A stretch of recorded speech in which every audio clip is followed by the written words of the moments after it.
Apapun argumentasi mereka berikan, MK sudah mengakui tidak akan bisa menjawab persoalan ini. Manzulkan gitu, mundur. Jokowi minta anaknya mundur kalau dia benar cinta negara ini. Apa sih ruginya negara ini memazulkan Gibran? Reformasi ini gagal total. Menegasikan semua spirit yang pernah abang mendukung Pak Jokowi. Sekarang berubah. Kenapa? Prabowo itu ada musuh reformasi. Inilah pengkhianatan besar yang tetap menganga. Bonus demokratis bukan seperti hadiah. Itu adalah pisau bermata dua. Kenapa terjadi pembulian terhadap pemerintah sekarang? Trust itu tidak ada. Pangkal masalah sesungguhnya Jokowi dan anaknya. Tahun ini genap 27 tahun spirit reformasi sejak tahun 1998, dan di tanggal 21 Mei nanti akan menjadi suatu peringatan yang sangat fundamental terhadap demokrasi di Indonesia. Nah, tentu gerakan reformasi atau spirit reformasi ini tidak hanya hilang begitu saja. Ada sekian banyak aktivis di tahun 1998 yang sampai saat ini terus menyuarakan tentang reformasi, dan spirit reformasi itu terus hidup, kadang mati. Nah, antara hidup dan mati reformasi ini muncul lagi sekian banyak isu yang membarengi itu, dan akhirnya Indonesia menjadi bingung apakah reformasi ini gagal atau berhasil. Di tengah adanya isu pemakzulan, ditambah lagi dengan bunga-bunga dari isu ijazahnya Jokowi, ditambah lagi dengan efisiensi, bahkan angka pengangguran dan ketersediaan lapangan pekerjaan yang sampai saat ini masih terus berada dalam tangisan jerit masyarakat Indonesia. Nah, kali ini hadir bersama saya Bung Asnil Tan, aktivis 98. Kalau kalian nggak kenal, kalian kurang membaca. Beliau sangat aktif menulis di media, tidak hanya di media sosialnya sendiri, tetapi di media-media mainstream, ya, di Kompas dan media-media online lainnya, dan tulisannya sangat bagus. Saya tertarik untuk membahas tentang spirit reformasi yang membarengi dengan gerakan revolusi. Satu hal yang menarik, saya ingin bertanya ke beliau bahwa beliau ini pendukung Jokowi. Kenapa sekarang harus negasi berbalik 180 derajat? Oke. Bung Asnil, selamat datang di podcastnya saya. Podcast Mosato. Podcast Mosato ini kita kritis, independen, dan investigatif. Tentu investigatif, tidak hanya dari saya tapi dari abang Bung Asnil sebagai aktivis yang tentu saya yakin menyimpan sekian banyak misteri, ya. Karena apa yang dituangkan di dalam tulisan itu adalah tidak hanya sekedar apa yang menjadi imajinasi, tetapi apa yang Bung Asnil rasakan secara empirik di lapangan. Nah, Bung Asnil, ini pertama ini, apa benar reformasi ini gagal? Begini, Bung. Ini perlu saya jelaskan dulu. Oke. Bahwa kenyataannya reformasi kita ini dulu waktu 98 itu ada dua harus kekuatan. Satu kekuatan reformis yang progresif, satu kelompok reformis yang kompromis. Ketika penumbangan Soeharto, setelah Soeharto lengser, kelompok reformis yang kompromis ini, di mana kelompok ini adalah kelompok-kelompok elit, kelompok-kelompok elit seperti Amin Rais, Megawati, Gus Dur, dan sebagainya. Ini adalah kelompok-kelompok elit yang dekat dengan kekuasaan. Kelompok elit ini sangat disayangkan.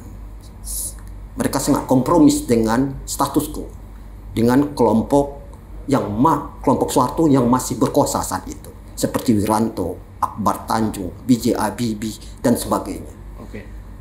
Dari kelompok ini timbul kesepakatan melalui pemilu dipercepat, maka lahirlah pemilu tahun 1999. Sementara kelompok dari progresif, reformis yang progresif itu adalah mahasiswa, masyarakat kaum miskin kota, buruh, nelayan, tani, dan kelompok-kelompok civil society.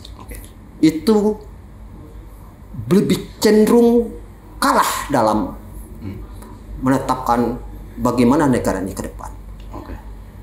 Ketika reformasi ini terbentuk, semangatnya adalah, ini harus disadari, dibangun atas antitesisnya dari berbangsa bernegara yang dilakukan oleh rezim Soeharto. Dimana kita ketahui waktu itu, waktu 30 tahun kepemimpinan Soeharto itu sangat otoriter. Kedua, ketimpangan ekonomi sangat-sangat complang sekali, sangat jauh sekali, tajam sekali. Ketiga, demokrasi kita adalah demokrasi yang lip service, normatif aja, penuh manipulatif. Siapa pemenang kita sudah tahu. Jadi kelompok-kelompok yang progresif ini kalah dalam menentukan masa depannya Indonesia. Makanya ada nyanyian kita waktu itu, lagu-lagu perjuangan kita itu, Indonesia Baru. Indonesia Baru. Tapi Indonesia Baru itu tidak terwujud. Setelah 27 reformasi, dari 98 sampai sekarang, faktanya demokrasi yang dibangun adalah demokrasi yang masih berwujud manipulatif juga, masih konsolidasi kekuasaan. Di mana pemilu dilakukan adalah pemilu yang high cost, dan makanya banyak pemilu-pemilu itu adalah pemilu yang manipolitik. Itu sangat menyimpang dari roh reformasi. Kedua, masalah kesenjangan ekonomi. Kesenjangan ekonomi sampai sekarang masih tinggi. Baru-baru ini Menteri ATR, Menteri Pertanahan Nasional, merilis bahwa 1,8 juta hektar tanah dikuasai oleh satu keluarga.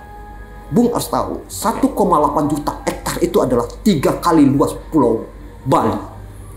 Artinya cuma satu keluarga yang menguasai. Ini ketimpangan sangat besar sekali sampai sekarang. Terus masalah kasus korupsi. Kasus korupsi bukan nilainya miliaran lagi. Dulu korupsi dilakukan tertutup, sekarang secara terang-terangan dan berjemaah. Nilainya sampai ribuan triliun. Ini sangat-sangat luar biasa. Terus masalah ini yang sekarang, masalah nepotisme.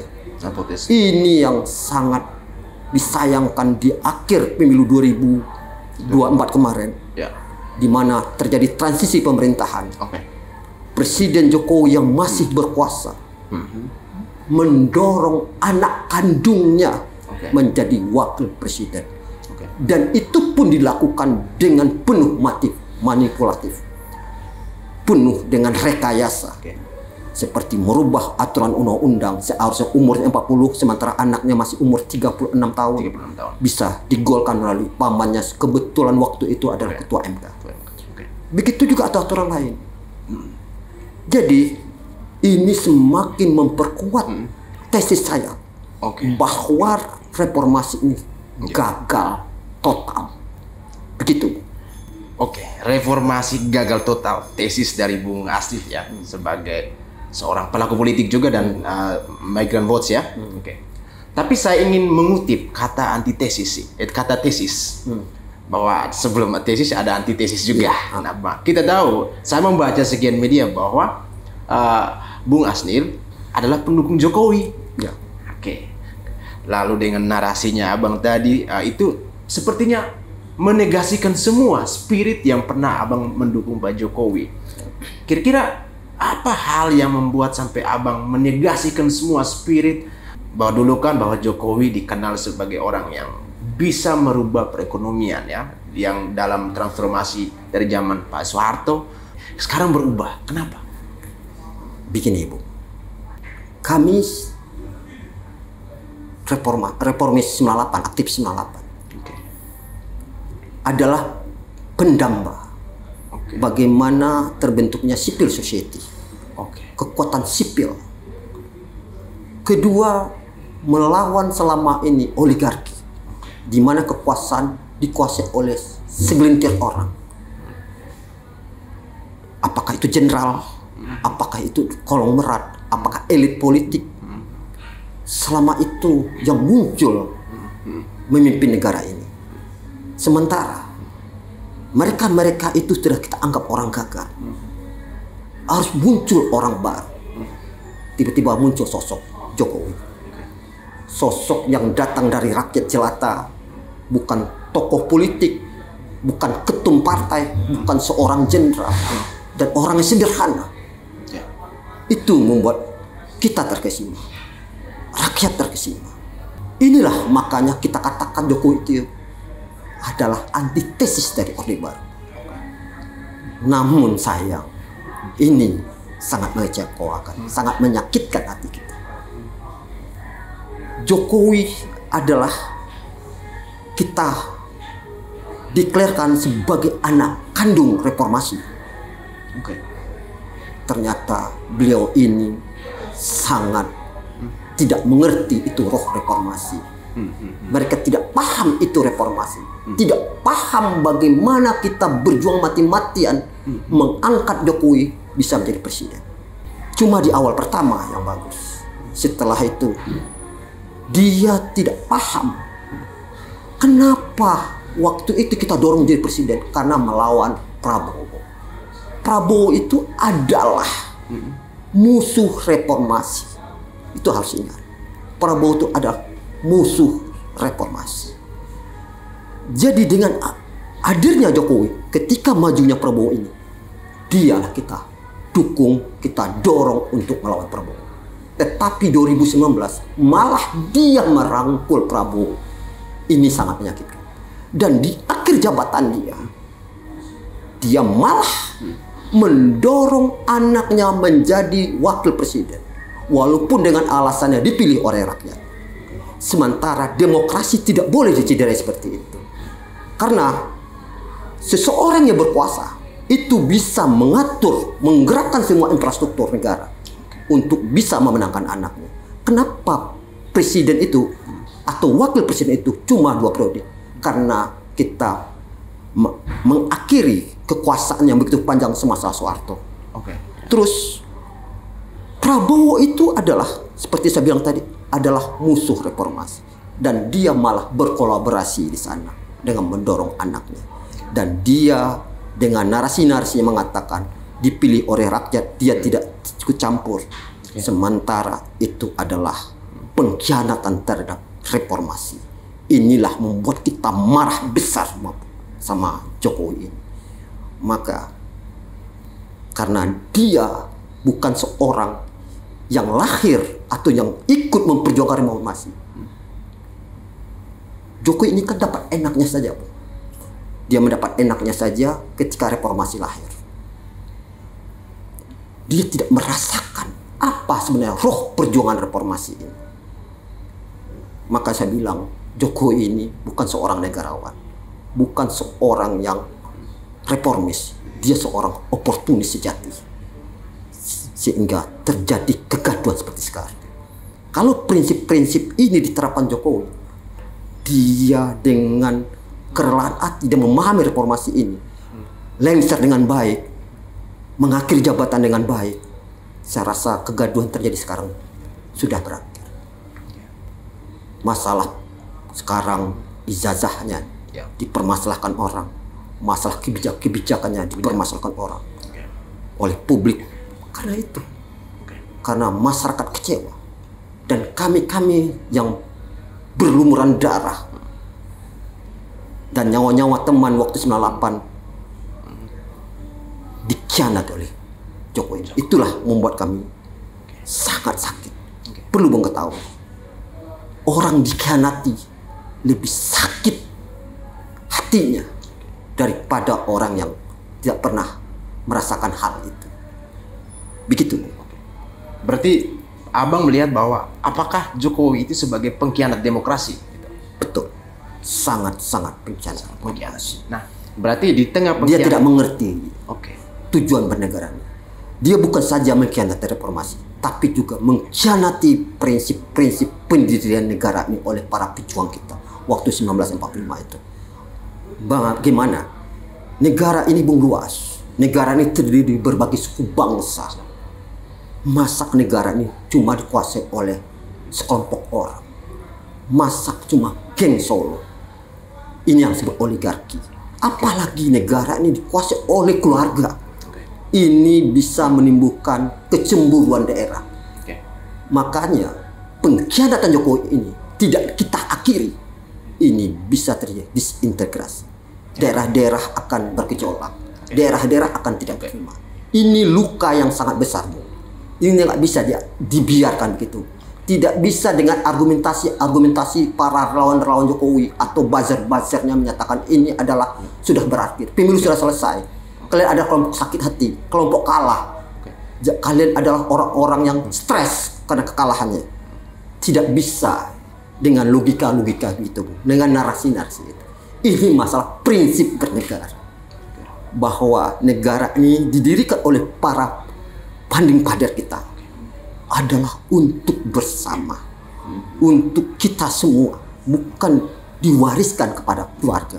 Ini yang sangat besar dosa Jokowi. Inilah pengkhianatan besar yang tetap menganga.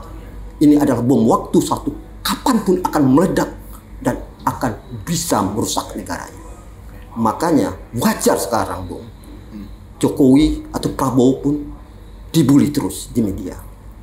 Kita lihat, walaupun anaknya mengeluarkan monolog, tapi baca komen-komen sana, bully terjadi sana. Begitu juga kebijakan Prabowo, bully mungkin tidak ada. Karena negara itu tidak dibangun sebuah landasan yang kuat. Prinsip-prinsip bernegara tadi. Jadi negara ini kropos, Bu. Kropos. Ini bahaya, ini rapuh, ini bisa pecah nih negara ini kalau tidak kita akhiri. Karena pernah saya berpikir, kenapa orang-orang itu tega mengkultuskan satu orang, tidak mengkultuskan negara ini. Seharusnya kita harus mengutamakan negara ini daripada pengkultusan individual, Bu. Jadi saya mengharap para pendukung-pendukung Jokowi atau elit-elit politik yang berkuasa sekarang, selamatkan negara ini. Jangan sekedar mencari posisi. Jangan sekedar menjadi orang oportunis. Jokowi sudah selesai. Jadi kita harus jujur mengakui ini, bahwa persoalan ini tidak bisa diselesaikan dengan argumentasi kalian bahwa ini dipilih oleh rakyat. Ini udah selesai, udah putusan MK. Tidak bisa seperti itu. Ini luka yang dalam dan menganga. Ini bom waktu akan terus meledak. Terus, Bu, pemerintah Prabowo tahu juga, dia kan orang yang pernah mengalami reformasi 98. Di mana krisis kepercayaan, dia tahu juga waktu zaman Soeharto. Gimana Soeharto waktu itu begitu kuatnya. Tapi karena krisis kepercayaan, tumbang juga. Kenapa Prabowo sekarang program-programnya dicerca, dibully, dan Prabowo itu seakan-akan pemerintahan yang tidak begitu kuat legalitasnya dari masyarakat, dukungan dari masyarakat. Walaupun hasil survei mengatakan 80%, walaupun kepuasan publik mengatakan 80%. Abang percaya dengan hasil survei itu? Tidak ya? Realitas. Terus karena itulah, Bung, Prabowo tidak menyadari bahwa prinsip suatu pemerintahan adalah trust, kepercayaan. Ini terjadi krisis kepercayaan karena Prabowo merangkul anaknya Jokowi. Kalau ini tidak dilakukan Prabowo, saya yakin kemarin Prabowo pasti menang karena tidak ada lawan lagi.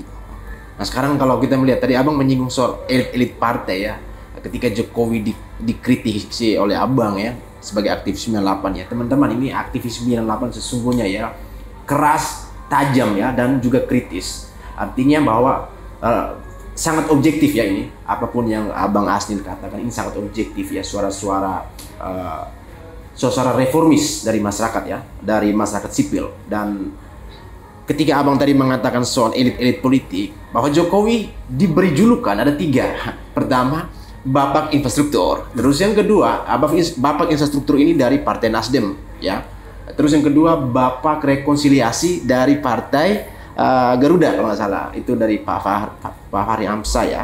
Terus yang ketiga dari Bapak Ibu Kota Negara, karena katakan cuma di masa Jokowi saja yang mampu memindahkan ibu kota negara ke IKN sana, dan itu dari partai PKB. Nah, ini kan menyangkut soal elit-elit partai. Ketika hal-hal itu terjadi seperti ini, ada juga dinasti politik yang memberita sampai ke daerah. Bagaimana Abang melihat? Begini Bu, kita harus jujur juga. Persoalan negara ini adalah persoalan infrastruktur. Oke. Kenapa saya dulu mendukung Jokowi? Karena dia membangun infrastruktur yang sudah tersebar ke seluruh Indonesia. Ini harus jujur kita akui. Saya mengakui itu. Karena negara kita tuh masih kekurangan infrastruktur. Kenapa negara luar kurang investasi ke Indonesia? Tidak tertarik berinvestasi ke Indonesia ini. Karena infrastruktur kita lemah, kurang. Sehingga terjadi high cost, biaya tinggi. Beda dengan Cina atau negara-negara lain, Singapura, Malaysia, itu infrastruktur sangat unggul. Makanya yang dilakukan Jokowi sudah tepat, sudah benar. Persoalannya banyak infrastruktur yang dilakukannya itu tanpa kajian dalam. Lebih cenderung ini membawa kepentingan investor asing yang mencari cuan atau menjebak Indonesia dalam lilitan utang. Ini yang bahaya. Berapa infrastruktur Jokowi itu dilaksanakan secara ugal-ugalan. Contoh berapa bandara di Jawa Barat tidak produktif karena tanpa kajian yang mendalam. Begitu juga berapa proyek-proyek lain. Terus Bung, ini yang sangat menyakitkan sekali. Masalah pemindahan ibu kota itu tanpa kajian yang mendalam. Seharusnya itu Jokowi harus mengerti, paham. Pemindahan ibu kota itu semua orang sepakat. Semua sepakat Republik ini. Karena Jakarta ini sudah padat. Cuma persoalannya. Nah, kalau Abang saya potong interupsi ini. Tapi kalau kita melihat lagi dengan 8 poin pengusulan ya dari Forum Purnawirawan TNI lah, di poin yang ketiga kalau nggak salah, kedua atau ketiga itu memang menyatakan menolak semua program-program seperti PIK ataupun proyek di Eco City dan sebagainya kecuali IKN. Berarti ketika Forum Purnawirawan ini melihat dalam satu sisi mereka ingin memasukkan Gibran dalam hal ini, sisi lain juga mereka mendukung IKN. Berarti mereka melihat ada sesuatu yang memberikan benefit fiskal dari IKN itu, atau Abang punya pandangan lain yang bisa menegasikan itu? Jadi gini, kita harus fair menilai dengan dua sudut pandang. Satu, infrastruktur berkaitan dengan kepentingan publik. Kedua, infrastruktur berkaitan dengan kepentingan oligarki atau para konglomerat di sini. Seperti PIK, itu syarat kepentingan oligarki. Kalau kepentingan publik seperti jalan tol, perbaikan bandara, perluasan bandara, pembangunan dermaga, pelabuhan, itu sangat mendukung. MRT pun mendukung. Mungkin proyek kereta api cepat yang dilakukan mungkin kontroversi. Satu sisi bisa dianggap bagus, tapi satu sisi dianggap penuh jeratan utang. Kontroversinya di situ, jeratan utang. Terus ini semakan jebakan. Saya cenderung menilainya jebakan. Ternyata ditemukan juga ada korupsi sana. Ditemukan juga faktanya. Jadi begini Bu, supaya harus paham juga. Dulu di zaman Soeharto kita dijerat hutang oleh IMF. Strategi IMF adalah 90% berupa barang dari mereka. Baru 10% uang cash. Terus IMF ini terutama kelompok bangsa-bangsa Eropa Barat dan Amerika itu cenderung menjadi elit di sini, menjadi konsultannya, ekspatariatnya datang ke sini. Dan mereka yang seakan mengendalikan perekonomian kita, dan proyek-proyek strategis yang dibangun oleh Soeharto. Terus di situ mereka itu juga adalah menguasai pasar uang. Jadi mereka tuh mudah nanti melakukan ijon rente atau semacam manipulasi nanti dalam pembayaran hutang, tagihan utang. Seperti terjadi krisis moneter, di mana Soros bermain ketika divisa kita minim pada saat itu. Dan dari nilai dolar waktu itu sekitar 3.000 sampai 4.000-an langsung melonjak tajam menjadi 17.000 sampai 21.000. Itu permainan George Soros. Sementara investor dari China, ini sekarang nih kiblatnya China, Tiongkok yang dilakukan Jokowi. Ini tidak ubah juga IMF, tapi mereka itu beda pola, beda cara. China mungkin menganggap mungkin berwajah orang baik, berani membantu uang, tetapi situ penuh jebakan juga, Bung. Dia bukan bermain di pasar uang, nanti jebakan-jebakan nilai kurs yen nanti atau dolar nanti, dia bukan bermain, tetapi dia bermain di sisi biaya-biaya lain yang tidak bisa dibaca. Seperti apa itu biaya yang tidak bisa dibaca? Yang tidak bunganya tiba-tiba melonjak tinggi. Terus kompensasi lain. Contohnya kita ambil nikel, proyek nikel. Apakah hilirisasi itu benar-benar meningkatkan nilai pendapatan negara kita? Cina melakukan investasi hilirisasi nikel, tapi perusahaan dia yang menguasai. Dan dia mengambil keuntungan juga dari hasil ini dan nilai pajaknya itu. Nilai ekspor ke negara lain. Nah, ini nol kadang. Maka benar kata Faisal Basri. Waktu pertama Faisal Basri bilang, ekonomi kita almarhum Faisal Basri, bahwa pertama dia mengatakan hilirisasi itu Indonesia cuma dapat 10%. Lalu pada pernyataan kedua dia mengatakan bahwa ternyata hilirisasi ini malah negara ternyata minus. Itu jebakan-jebakan dilakukan oleh China. Selain itu, Bu, China itu dibalik investasi diberikan ke Indonesia, berinvestasi ke Indonesia ini, dia juga menyangkut sertakan pekerjanya. Dia tenaga kerja. Maka isu tenaga kerja asing itu betul banyak. Kita lihatlah di Morowali di Sulawesi sana, tambang nikel itu banyak banget China. Terus yang tersambung lagi, Bu, barang-barang impor mengalir ke Indonesia.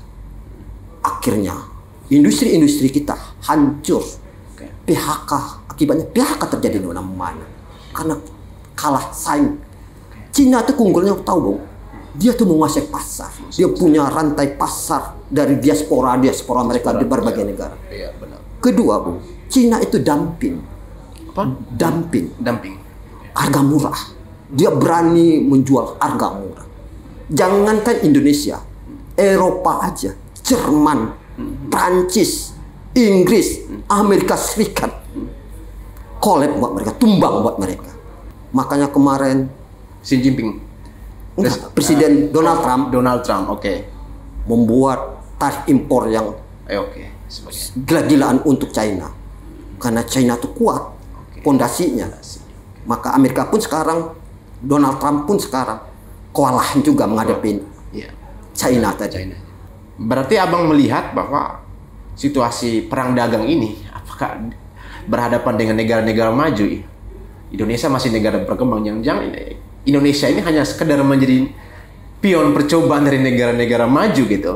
Ya, melihat ada kita seperti abang katakan tadi, hilirisasi yang kita dapatkan cuma sedikit gitu, lebih banyak dari sana, yang artinya orang seperti memanfaatkan negara kita sebagai pion percobaan itu. Apakah mungkin abang memandang seperti itu?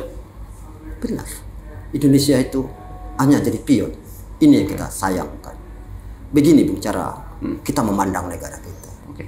Pertama, penduduk terbesar di dunia itu ada 4. Satu China, sekarang mungkin India ya. Kedua India, ketiga Amerika, keempat Indonesia.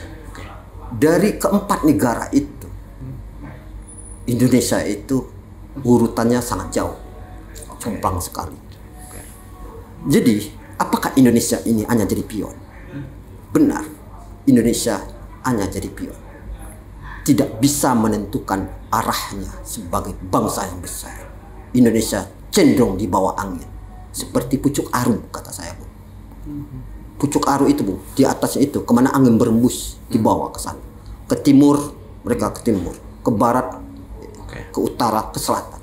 Tidak pernah menentukan takdirnya sendiri. Inilah saya mau. Kita bangsa yang besar, negara yang besar, mempunyai segalanya, Bu. Kita bukan saja mempunyai kekayaan alam, tetapi juga mempunyai kekayaan penduduk. Populasi kita sangat besar, melimpah ruah. Jadi Indonesia ini hanya dijadikan pasar oleh negara luar.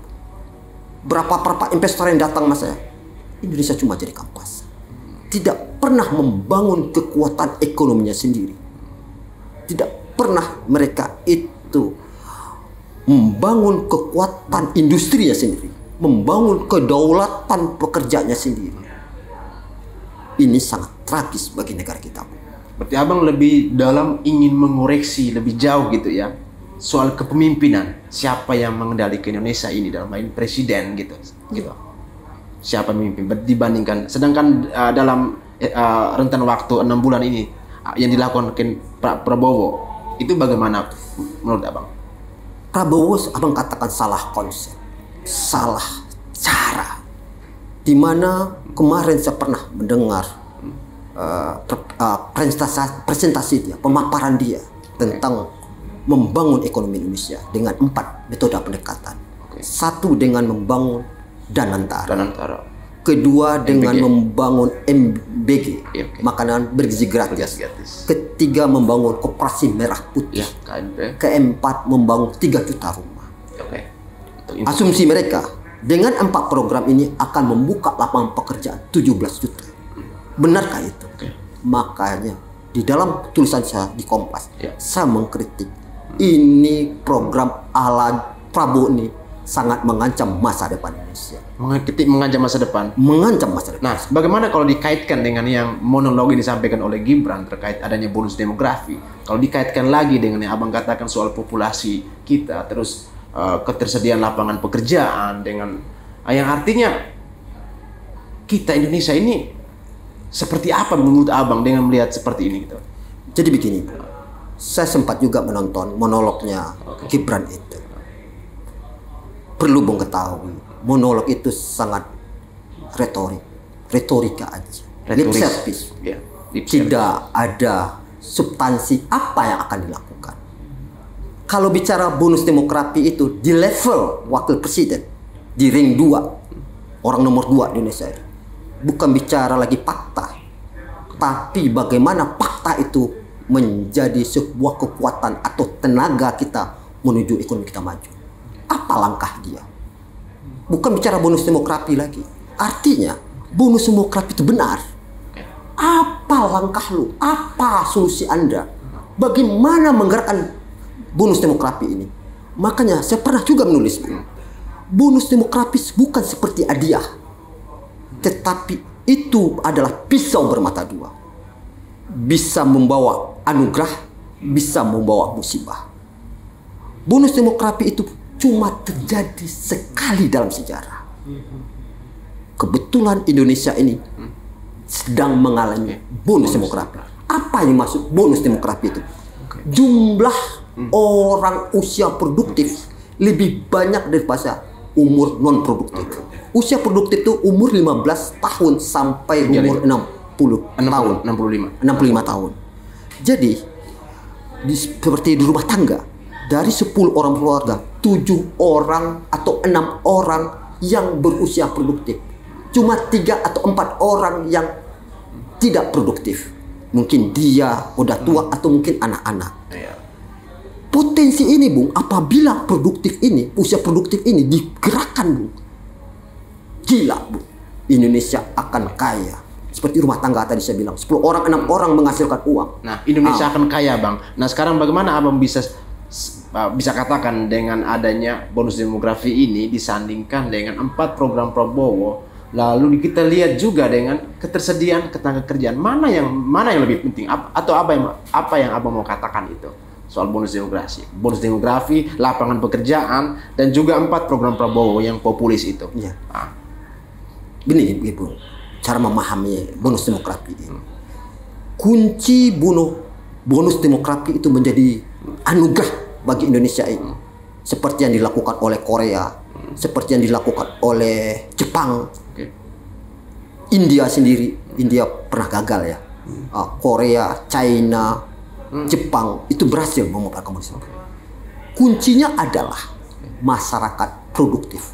Apa tuh masyarakat produktif? Masyarakat yang punya penghasilan. Bagaimana syarat masyarakat menjadi penghasilan itu? Ada 2. Ada mereka sebagai entrepreneurship, pengusaha. Ada mereka tuh pekerja. Faktanya dalam peradaban umat manusia, 95%, 90-95% adalah masyarakat pekerja. Indonesia wirausahanya, pengusahanya cuma 3,6%. Artinya 96,4% adalah masyarakat pekerja.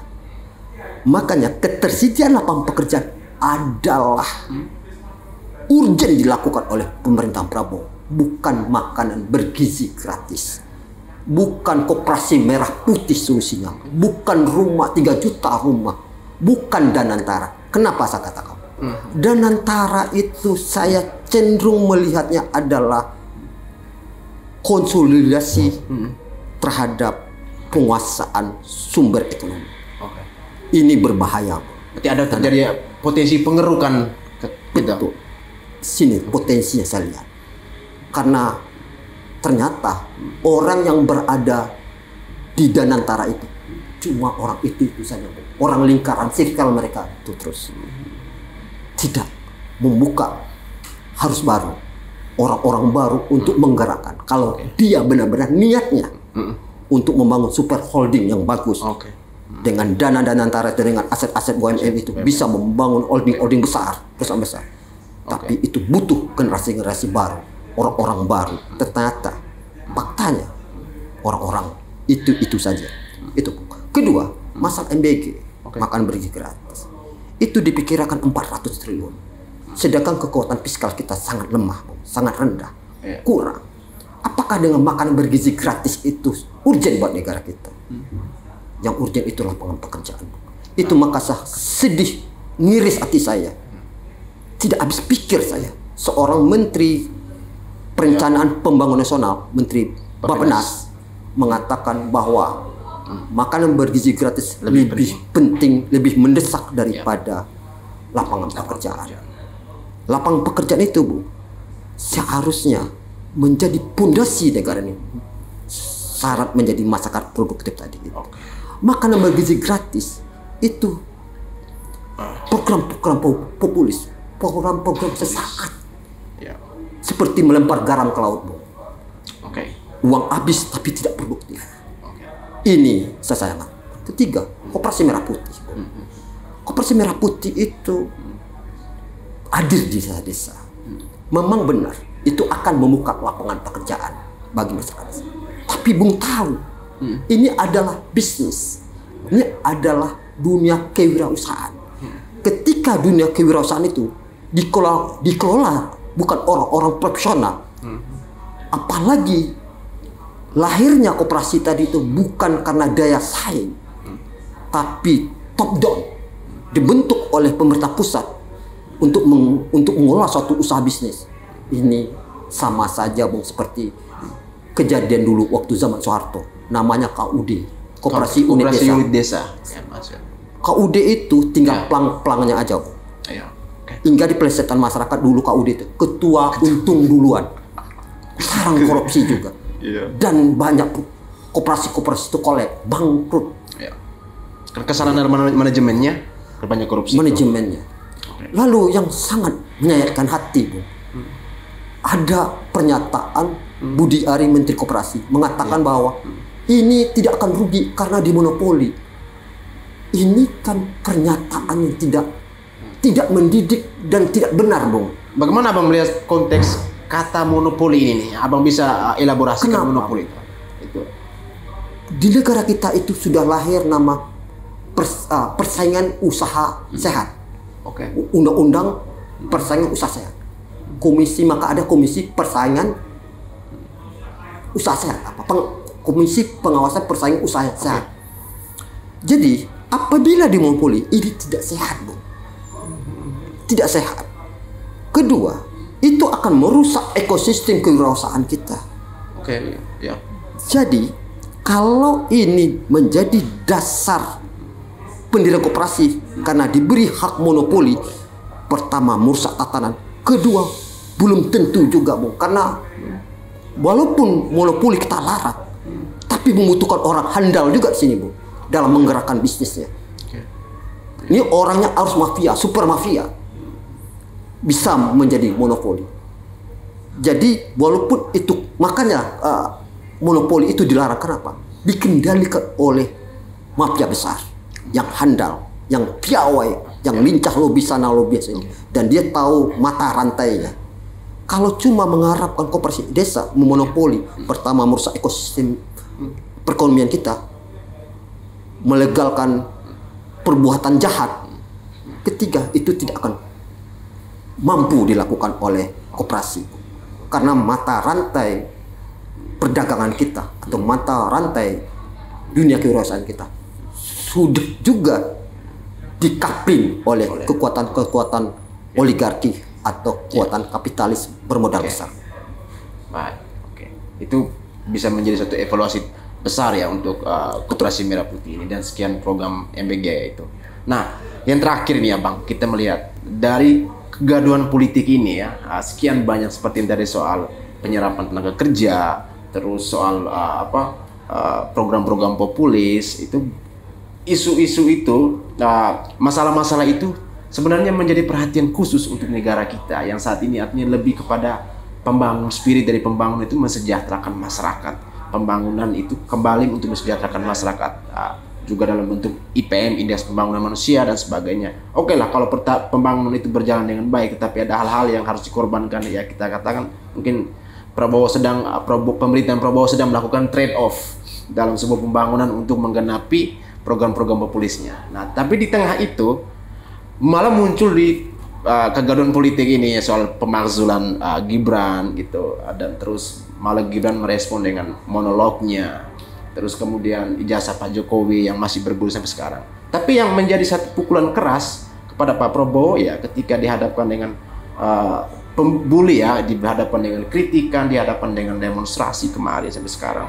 Dan itu spirit-spirit reformasi 98 tuh bahkan masih hidup sampai sekarang. Nah, ketika Abang melihat bahwa ketika Agustus kemarin demo yang paling besar sampai sekarang mengadili Jokowi, terus mengejar politik dinasti yang masih terus mengakar di keluarganya Pak Jokowi, hingga kepada Pak Prabowo yang terus merangsek semua ke tubuh pemerintahan, bahkan sampai ke daerah-daerah. Terakhir pemakzulan Gibran. Apa yang Abang lihat soal pemakzulan Gibran? Apakah Abang sepakat Gibran harus dimakzulkan gitu? Begini, sebuah negara itu harus dibangun atas kepercayaan publik. Kepercayaan publik, ingat. Trust. Apabila trust ini tidak ada, sampai berbuih-buih pun mulut kita menjelaskan masyarakat, itu tidak akan mendapatkan dukungan dari publik. Trust ini tidak, krisis trust ini di mana? Di titik persoalan sebenarnya. Kenapa selalu terjadi pembulian kepada Prabowo? Saya bukan mengatakan lagi kritik. Kalau kritik itu masih bersifat demokratis, tapi sudah pembulian publik dan tidak bisa dibendung. Itu terjadi di media-media. Kenapa terjadi pembulian terhadap pemerintah sekarang? Karena trust itu tidak ada. Apa pangkal masalah sesungguhnya? Pangkal masalah sesungguhnya adalah Jokowi dan anaknya ini. Itu pangkal persoalannya. Sekarang tinggal pilih kita. Pemerintah ini ingin maju, ingin dia bikin legacy, ingin benar-benar sungguh yang dikoar-koarkan berapi-api pidatonya Prabowo, ingin memajukan rakyat, mensejahterakan bangsa ini, mengangkat bangsa ini menjadi negara maju. Kalau dia benar-benar konsisten dengan omongnya, Bu, sederhana cara. minta dukungan publik. Minta dukungan publik. Apa dukungan publik yang akan disampaikannya oleh publik ke Prabowo itu? Pecat Gibran atau makzulkan Gibran. Pasti itu jawabannya. Mereka tidak nyaman dengan kehadiran Gibran. Mereka itu, Bu, tidak terima kehadiran Gibran sebagai wakil presiden. Baik secara prosedur konstitusi maupun secara kualitas individu. Jadi dua cacatnya anak Jokowi ini sebagai wakil presiden. Pertama, cacat secara konstitusi. Kedua, tidak mempunyai kapasitas, cacat kualitas. Jadi apabila Gibran dimakzulkan, saya yakin kepercayaan publik terhadap pemerintah sekarang akan muncul. Koar-koarnya Prabowo akan didukung oleh publik. Kalau tidak diselesaikan ini, saya yakin publik tidak akan percaya. Begitu juga Jokowi. Jokowi harus berjuang besar. Tinggalkan. Jangan Anda selalu mewariskan dinasti-dinasti Anda. Koroni-koroni Anda itu. Lebih negarawan Soeharto. Ketika dia sudah lengser, dia tidak ikut campur lagi. Begitu juga SBY. Begitu juga Megawati. Begitu juga B.J. Habibie.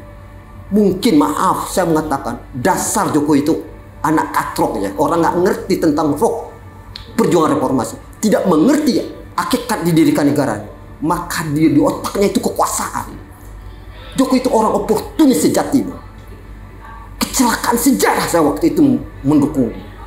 Karena sosoknya waktu itu sangat mempesona kita. Menipu kita. Sangat menipu kita. Ternyata dia orang yang keliru.